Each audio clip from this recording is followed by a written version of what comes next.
ابھی انہوں نے پھر بڑھائی ہے، ابھی پھر بڑھائی۔ اس دن خواجہ آصف صاحب کے پاس جواب ہی نہیں تھا، انہوں نے کہا جی اب آپ کیوں بڑھا رہے ہیں، آپ ہی تو کھڑے ہو کے کہہ رہے تھے کہ ان کی اتنی سیلریز ہیں۔ اچھا سیلریز ہائر سائڈ پہ ہیں، آپ کو پتا ہے کہ ان کا جو ہاؤس رینٹ ہے وہ 68,000 سے 3.5 لاکھ کر دیا، 3.5 لاکھ کر دیا۔ تو جناب انصاف دینا بھی تو انہی کا کام ہے نا، آپ ہائر سائڈ پہ لے رہے ہیں ہر چیز، مطلب پولیس والوں کو کیا کہا جاتا ہے؟ نہیں بات یہ ہے ظہیر کہ اتنے زیادہ ججز بیٹھے ہوتے ہیں جو مقدمات نپٹا نہیں رہے، اور آپ ان کو ابھی آئی ایم ایف آیا نا، آئی ایم ایف کہہ رہے پیٹرولیم لیوی میں اضافہ کر دو، پیٹرولیم کے اوپر جو ججوں کی سیلری پہ بات کہتے ہیں حکومتی اخراجات کم کریں۔ آپ یہ بتائیں کہ آپ ان کو ہاؤس رینٹ 3.5 لاکھ روپے دے کس رہے ہیں جبکہ وہ رہ بھی آپ لوگوں کے دیے ہوئے گھروں میں ہیں۔ اور دوسری بات یہ ہے کہ جس وقت ججز کی تعداد بالفرض ایک عدالت میں ہائی کورٹ کو چھوڑ دیتے ہیں، جب 16-17 تھی آپ کو ان کی سیلری سے پرابلم تھا، اچھا آپ تعداد بھی بڑھا دی ہے تو سیلری بھی بڑھا دی، تو یہ بڑا سیریسلی دیکھنا ہوگا، ججز کو بھی دیکھنا ہوگا، ججز کو بھی دیکھنا ہوگا اور حکومت کو بھی دیکھیں۔ حکومت اگر یہ سمجھ دے کہ ہم ان کو مراد دیں گے، ہم ان کی بات مان لیں گے تو یہ پھر ہمارے حق میں فیصلہ دے دیں گے، ایسا نہیں ہوتا۔ جب ججز نے جن کے کہنے پہ دینا ہوتا پھر وہ دیتے ہیں، اور ہماری تاریخ بھی بہت بری عدالت کو لے کے سیاستدانوں کے حق میں، تو سیاستدانوں کو اب کچھ عقل کرنی چاہیے کہ آپ عوام کو سہولتیں دیں جن کے ٹیکس جن سے لے رہے ہیں۔ اچھا اسی کیس کے اوپر شیخ وقاص اکرم نے کہا لگتا ہے کہ یہ انتظار کر رہے ہیں اس کا القادر کیس کا، کہ القادر کیس میں سزا ہو، یعنی شیخ وقاص اکرم کا کہنا ہے کہ اس میں ہو جائے گی، اس میں ہو تو پھر ہم اس کیس کا فیصلہ کریں کہ ہم نے ضمانت دینے کی نہیں دینی۔ ہاں یہ اسی طرح ہی چل رہا ہوتا ہے کہ ادھر دیکھنا ہے کہ ادھر کیا چل رہا ہے۔ وہ جس میں کہتے ہیں نا وہ بیلنسنگ ایکٹ بھی ایک دفعہ استعمال ہوا تھا جہانگیر ترین اور عمران خان، تو یہ چلتا ہے، یہ ساری چیزیں اسی طرح چل رہی ہوتی ہیں اور لگے رہے ہیں انتظار میں بیٹھے ہوئے اس کا اسی طرح چل رہا ہوتا ہے۔ بالکل اچھا ظہیر کل بھی ہم اس پہ بات کر رہے تھے تو تھوڑے میں نے ڈھکے چھپے لفظوں میں بات کر دی۔ جنرل ندیم انجم کے جانے کے بعد پی ٹی آئی کے اوپر سختیوں کا دور میرے خیال میں زیادہ سخت ہو گیا ہے۔ آپ شاید اس کو نہ مانیں لیکن ایک طرح سے عمران خان میڈیا سے کافی حد تک آؤٹ ہو چکے ہوئے ہیں، جس طرح کہ ان کا وہ ہوتا تھا۔ عمران خان سے اتنی زیادہ ملاقاتیں ہوتی تھی ڈیلی کہ ہم کہتے تھے کہ ہر روز کوئی نہ کوئی عمران خان کے پاس بیٹھا رہتا ہے۔ اب عمران خان کے لوگ ملنے جاتے، کبھی ملنے دیا جاتا کبھی نہیں ملنے دیا جاتا، آج ملنے گئے، آج ان کو گرفتار کر لیا۔ میڈیا کے اندر بھی عمران خان کا کافی حد تک بیانیہ اور چیزیں جو وہ ختم ہوتی جا رہی، اس طرح سے کنٹرول کیا جا رہا ہے، کنٹرول کیا جا رہا ہے۔ یہی میں آپ کو وہ بات کہہ رہی ہوں کہ کنٹرول کیا جا رہا ہے۔ اس کا مطلب یہ تھی کہ ان کے دور میں ایک زیادہ آسانیاں تھی یا زیادہ ایک ملا ہوا تھا، اور بار بار کہا جاتا تھا کہ جی یہ کیسے ہیں، یہ تو ہر چیز کنٹرول کر سکتے ہیں، ان سے چیزیں کنٹرول کیوں نہیں ہو رہی، ان سے میڈیا کنٹرول کیوں نہیں ہو رہا، فلانی چیز کیوں نہیں ہو رہی۔ لیکن اب ایک دم سے یہ سارا کچھ یہ بھی کنٹرول ہوتا نظر آ رہا، اور ان کے لوگ اب اس سے نہیں اس طرح کھلم کھلا مل سکتے جیسے کہ ہر بندہ اٹھتا تھا اور عمران خان سے ملنے چلا جاتا تھا۔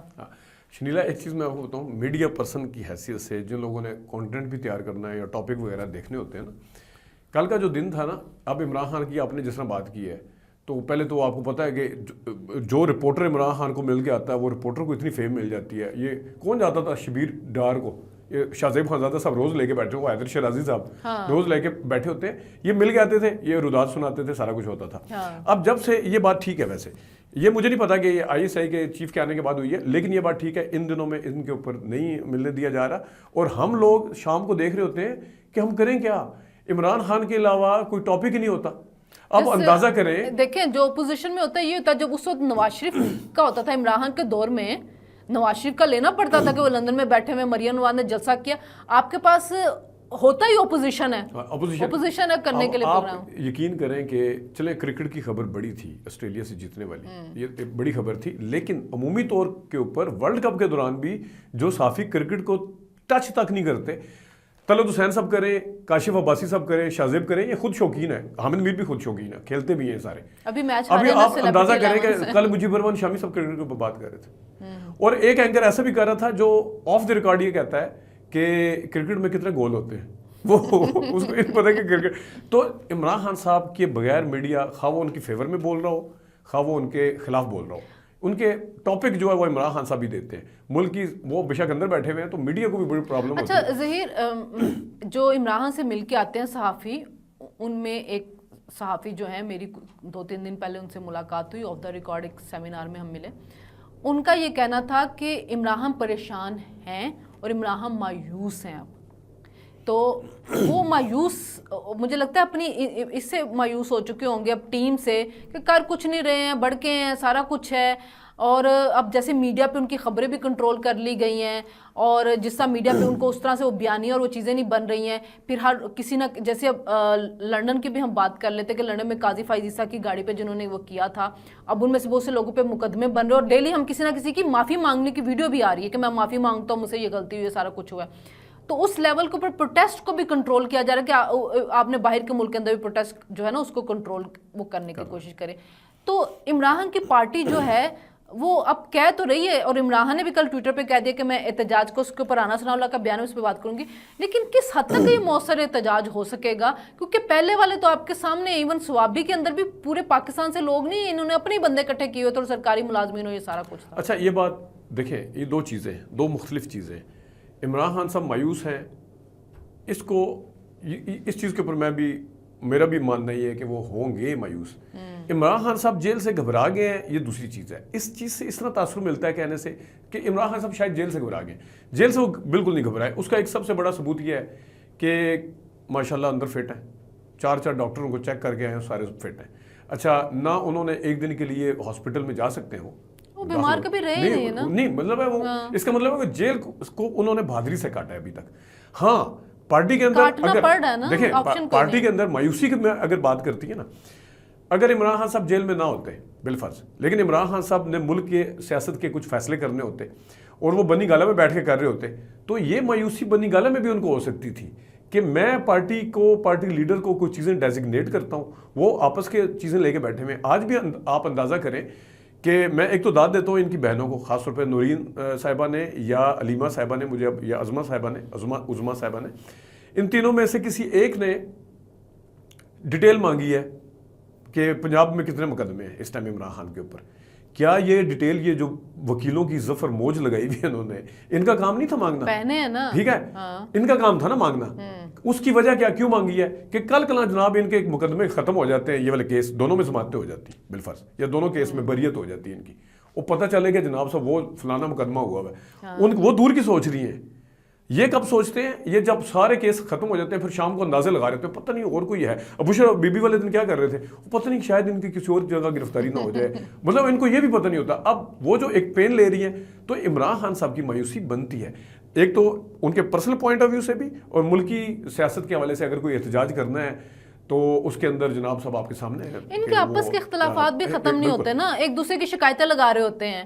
مطلب اب یہ شکایتیں لگا رہے ہیں کہ جو شاندانہ گلزار ہے اور شیر افضل مروت ہیں وہ تو اسٹیبلشمنٹ کے بندے ہیں, وہ خراب کرتے ہیں. کوئی آ کے کہہ دیتا ہے کہ جی یہ جو سلمان اکرم راجہ یہ اسٹیبلشمنٹ کا بندہ ہے, یہ تو ابھی سیکرٹری جنرل بنا ہی نہیں ہے.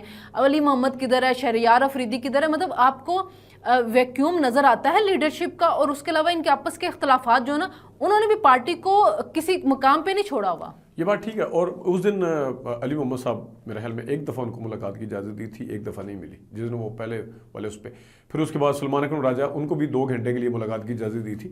لیکن یہ بات اپنی جگہ پہ بالکل درست ہے کہ اس طرف سے حکومت کی طرف سے تو رکاوٹیں آئیں گی, ظاہر ہے, وہ تو آپ کو کبھی کھلا آدمی وہ نہیں دیں گے آج تسی احتجاج بھی کر لو, تسی یہ بھی کر لو, یہ اس طرف سے آئیں گی. لیکن ان کی جو اسٹریٹجی ہے وہ ابھی بھی اپنے ڈیفنس کے حوالے سے ہے. ابھی آپ دیکھیں لیمن گنڈاپور اور شیخ وقاص اور حماد اظہر وغیرہ نے جو تقریریں کی اس دن, اس میں زیادہ جھلک کس چیز کی نظر آئی کہ ہم ایک ہیں.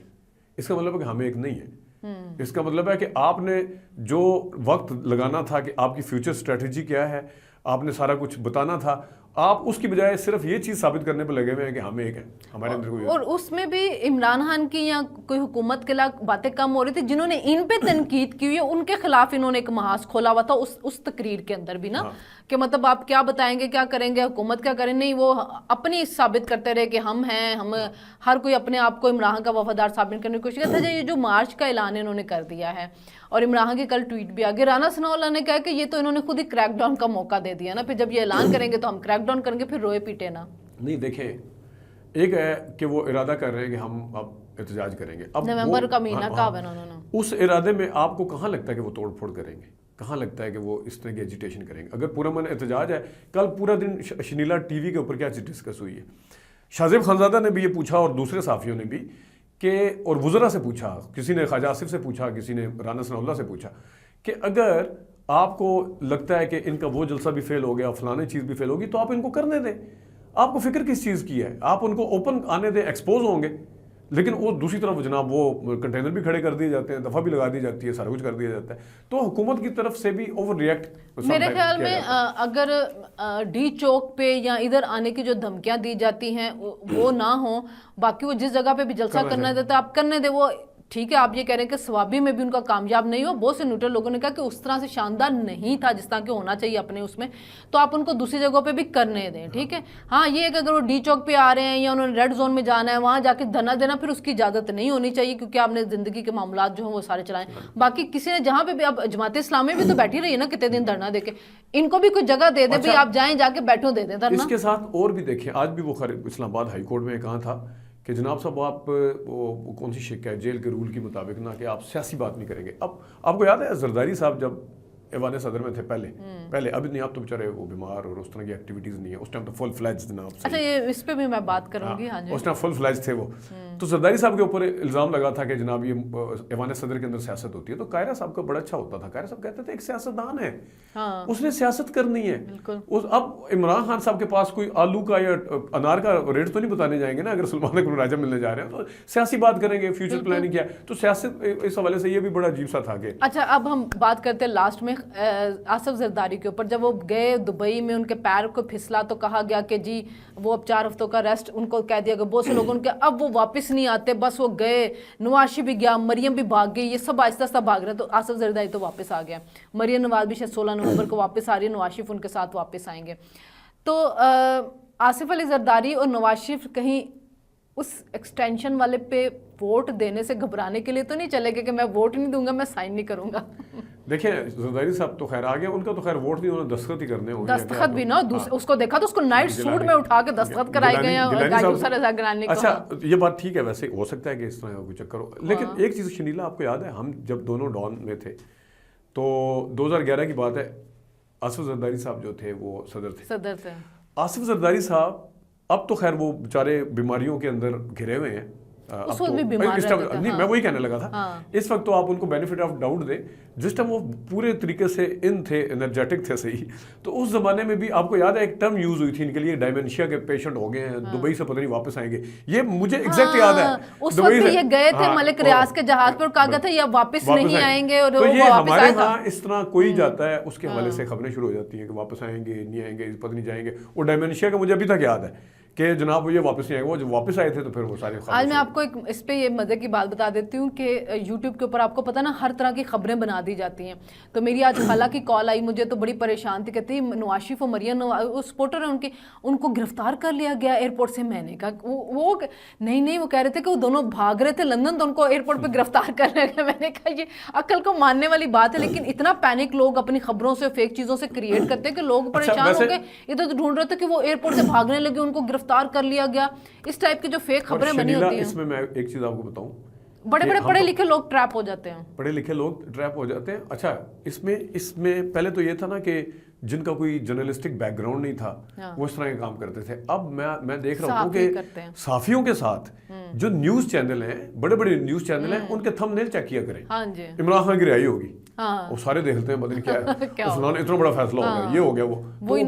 وہ نیچے بندہ کہتا ہے کہ یار کسی عام سے بندے کا ہوگا، پتہ چلتا ہے نیچے بڑے چینل کا نام لکھا ہوتا ہے. یہ فیک نیوز جو ہے نا، اس نے لوگوں کو بڑا فرسٹریشن میں، پینک میں کریٹ کر دیا گیا ہوا ہے. اور ایز اے مسلمان کے طور پہ مجھے تو سمجھ نہیں آتی کہ ہم ایک جھوٹ کو سنتے کیسے ہیں، اس جھوٹ کو پھیلاتے کیسے ہیں، اور جھوٹ بولتے کیسے ہیں.